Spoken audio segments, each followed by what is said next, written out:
Hello, hello. I am Dr. Mrinalini Garg.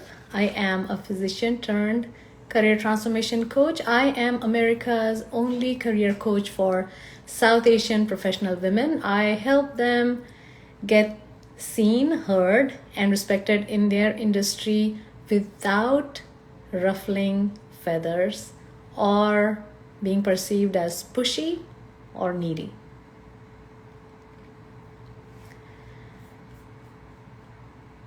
So you probably have gotten this advice. If you want to be successful, grow a thick skin. Or don't sweat about little things, little matters. And you probably have ended up shoving it all down.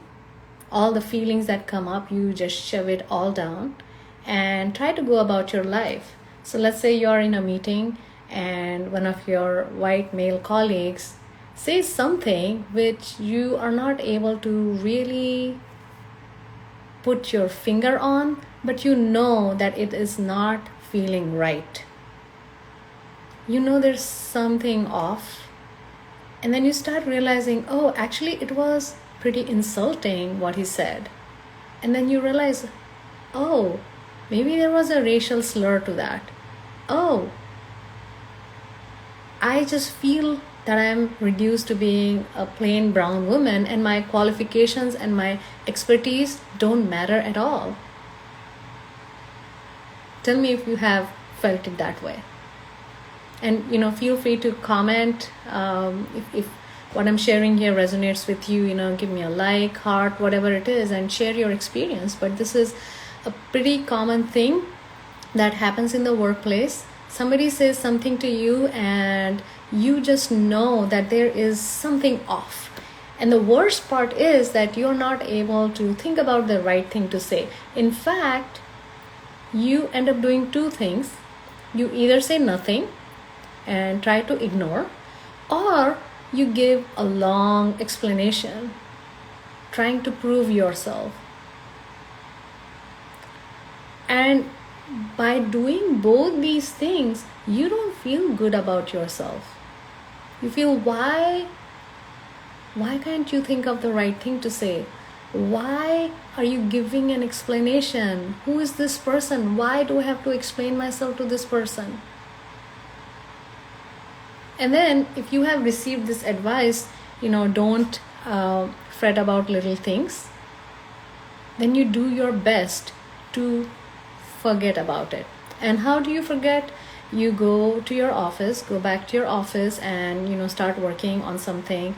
Or there's another meeting and you give a sigh of relief. Oh, at least I have this meeting that I have to go to and I don't have to think about it. But then you start working on that project. You start typing in your computer and you realize that your mind keeps going back to that nasty comment that was made.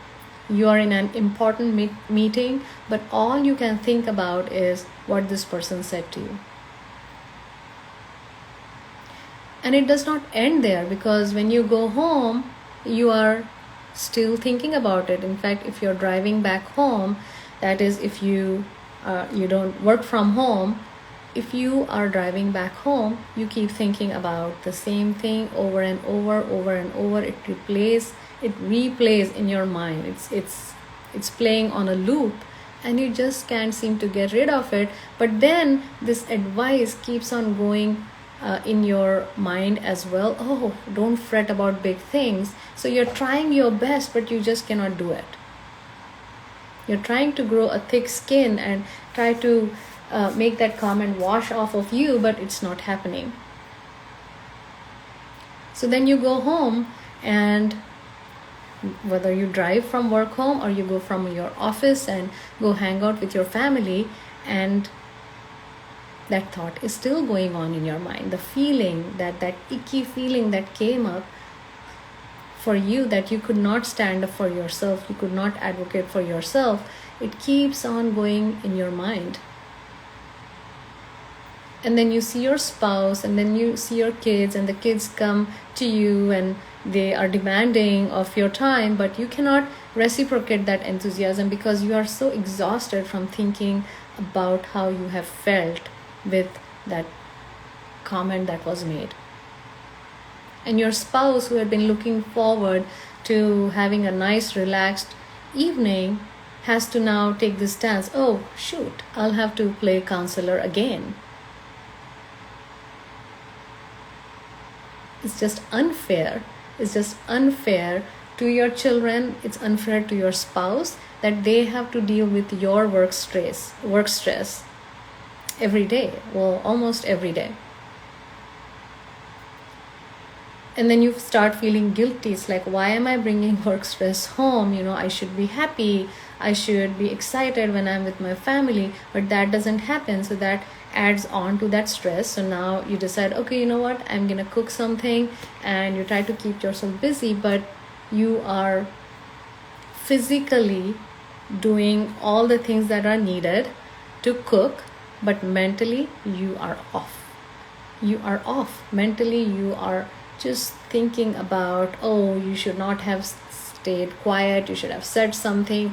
Why can't I think of the right things to say at the right time? Why do I let people bully me? How can this person get away with saying something like this to me? Oh, if I were a male colleague, he probably wouldn't have dared to say that thing to me, but he did, and I don't feel I'm supported at work. If I went to my boss, he or she is not going to do anything about it.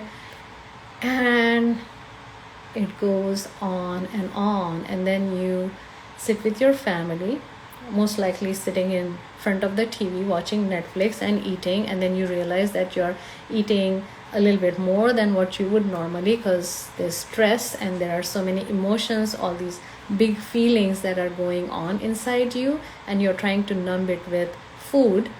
It works for a little bit, but then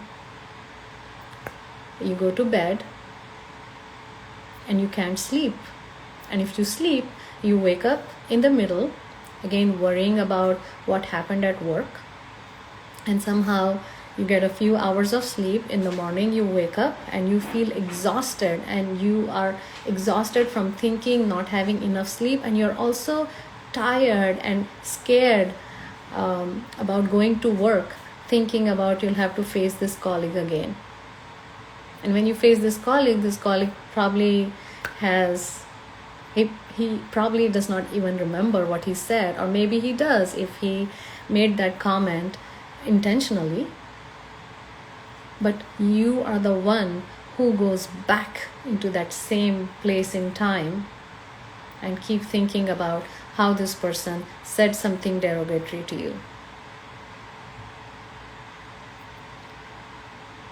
So this advice of growing a thick skin is actually BS. It really does not work. It's really BS. It does not work because you really can't grow a thick skin. Literally and figuratively. You can. And you can tell as much as you want that you're not going to fret about little things. But you will, because you know what? This is not a little thing. When someone says something that undermines your expertise, it's not a little thing, it's a big thing. So we confuse ourselves with the big and small things, and we generally tend to call big things as little things, and then we try to ignore it, and we cannot ignore it. Then we feel bad that we criticize ourselves for not being able to get a grip, for not being able to not worry about that little thing that happened. And days go by, weeks go by, if you do nothing about it with the hope of, with time it's gonna be taken care of, I'll forget about it, it won't feel as sharp as it's feeling now. It doesn't happen, because more such things happen over time, and it only makes that hurt worse. So let me just tell you, don't try to grow a thick skin. It's not gonna work. It's not even possible. So what do you do instead? Well, first of all, you embrace those feelings. Really know what you're feeling. how you're feeling. You're angry. Are you insulted? Are you feeling demeaned? Are you feeling sad? Are you feeling anxious? Are you feeling stressed? Just get in touch with whatever you're feeling, and the next thing you do is actually go and have a conversation with this person and tell them what is okay, what is not okay, and how that comment made you feel.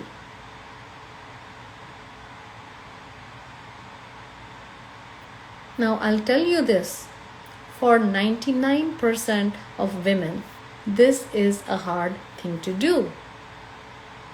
Both actually be honest to your own feelings and to actually go and confront that person who said something derogatory to you, something demeaning to you. Both of these things are hard. See, the action is really simple. Know what you're feeling, embrace what you're feeling, and go and have a conversation with this guy who said something not nice to you. The actual actions are simple, but they are not easy. They are not easy because it is a deeper wound that has triggered you to feel a certain way.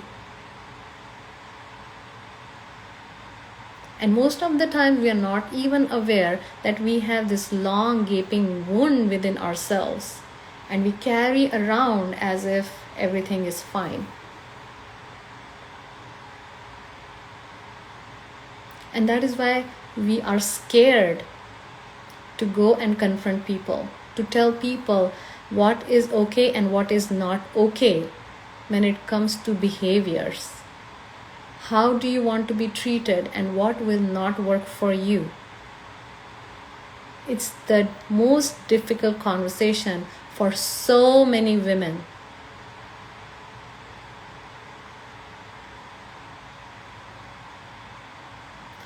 The thing is, if you feel you are worthy of being treated with respect,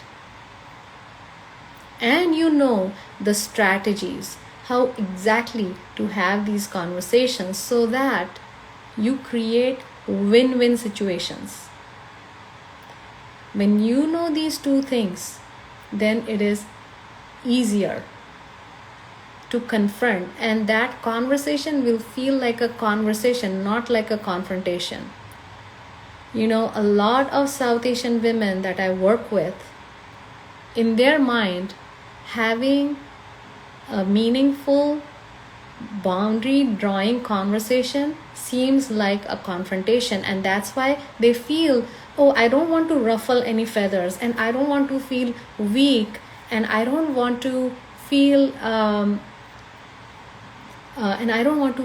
that I'm being needy or am I being pushy. They don't want to seem aggressive,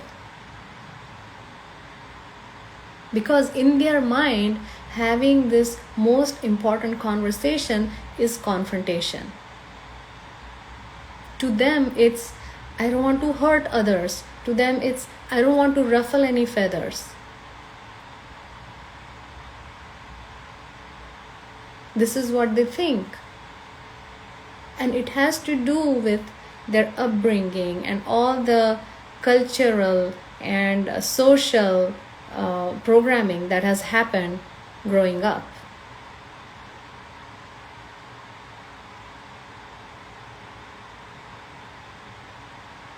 And if you have never been taught how to have these difficult conversations, how to stand up for yourself, how to even know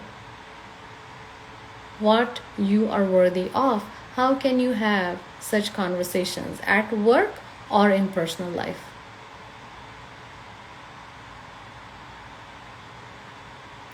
And what happens many times, because women do not know how to have this conversation, at some point when they cannot take it anymore, they just go and meet with this person, and they are so angry and they blurt out things that they regret later, and they burn bridges, and they cut off the the ladder that will actually take them to the success that they are desiring for. And then over time, you feel stuck, you feel scared, you feel that nobody cares about you, you feel that you put in so much work but you are not visible. Others get all the credit for the work that you do, or others get promoted and get the raise, where you are the one who is putting the most work. And then it starts with complaint, and then it starts with really not knowing how to get through this. And then the next step you want to think about is, oh, maybe I should just leave my job because I feel unsafe at work, and the new job would be better. But I have not only changed jobs, I have changed careers 4 times. And I'll tell you, changing jobs will not change your situation. Success is an inside job. You can blame as much as you want on the external circumstances, external situations, other people. But ultimately, you have to take ownership for the experiences that you are creating. If you are stuck in your career, look within. What's going on? And it's not for everyone. It's not for everyone. Those who are really, really committed to their dreams and they want to know how to get to that pinnacle of success that has been so elusive. If you are someone who really is ambitious, who has the qualifications, who has the education, who has the expertise and experience, and want to explore the edges of your comfort zone and want to grow and rise in your career. If you are someone like that and you really want to show up confidently in work, want to be respected in industry, not have those nasty comments passed on to you at all, and you stand in your power and confront if that happens, if that's who you are, and you really want to be very successful in your career, then schedule a complimentary career breakthrough call with me. Go to www.unshackledcareerwoman.com/call and let's end this. Let's end being weak. Let's end being on the other side of the receiving end of the things that you do not want for yourself. Get clear on what you want, and this is what we will help with on the call. Get clear on exactly what it is that you want for yourself. Get clear on that. Get clear on your worth and learn the tools and strategies that you will need to show up confidently in your career. On this call, we will help you understand where exactly is the challenge. Is it that you are not clear? Is it that you don't think you are worthy? Or is it the tools and strategies? Or is it all of the above? And we will show you how to get to the other side. And if I am able to help you, I will absolutely share that with you. And if you're ready to jump in and make a change, I will invite you to work with me. But if you're really ambitious and you're stuck because you're not being able to bring your whole self, because you're scared of confronting others, because you are experiencing these patterns, not only in your current job, but you have experienced similar patterns in your previous jobs where you felt that you were undermined. In spite of all your amazing qualifications, you are not getting the break that you're looking for. If that's where you are at and you want to change that, go to www.unshackledcareerwoman.com/call and let's help you transform your career.